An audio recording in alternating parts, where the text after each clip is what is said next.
Hello guys. হ্যাঁ ভালো। আজকে আমি কোথায় যাচ্ছি জানো? আজকে যাচ্ছি আমাদের খামার। অনেকদিন খামার যাইনি, ওই জন্য ভাবলাম আজকে একটু যাই, গিয়ে পরে দেখে আসি গা গাছপালাগুলো কেমন হয়েছে। হ্যাঁ ভালো, হ্যাঁ ভালো। পাঁচিরে উঠি তো গেছি, কিন্তু কোন দিকে ঝাপাবো খুঁজে পাইনি। শাক বাড়িতে ঝাপালে না আমার ঠাকুমা একবারে গাল দেবে, দিয়ে এই যে ফাঁকা জায়গা খুঁজে ওইখানে ঝাপালাম।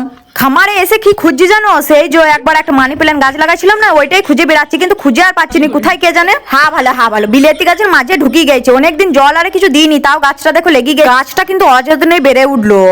হ্যাঁ ভালো। এইদিকে দেখো আমাদের খামারে এবার ধনে পাতাগুলো থেকে ধনে ফুল হয়েছে, আমি কোনোদিনও দেখিনি। এই বাপের জীবনে প্রথমবার দেখলাম। সাদা সাদা ফুলগুলো দেখতে কিন্তু দারুণ লাগছে। এবারে দেখো ফুলগুলো নিয়ে আমি কি করবো দেখো। হ্যাঁ ভালো, ভ্যাং মারতে শুরু করে দিয়েছে। কানে গুনছি, হাতে গুনছি, আমার আবার ভ্যাকেই শেষ হয় না কোনোদিনও, বাপের জীবনে শেষ হবে না ভ্যাক।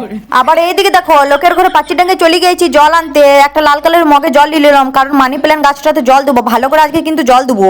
আর এইদিকে দেখো পেঁয়াজ বাড়ি আর রসুন বাড়ির মাঝখান দিয়ে আমি হেঁটে হেঁটে যাচ্ছি, একটাও পা দিলে সর্বনাশ। দিয়ে পরে জলটা এনে গাছটাতে দিয়ে দিলাম। কি দিন এলো, জলটাও চুরি করে নিয়ে আসতে হলো লোকের ঘরে।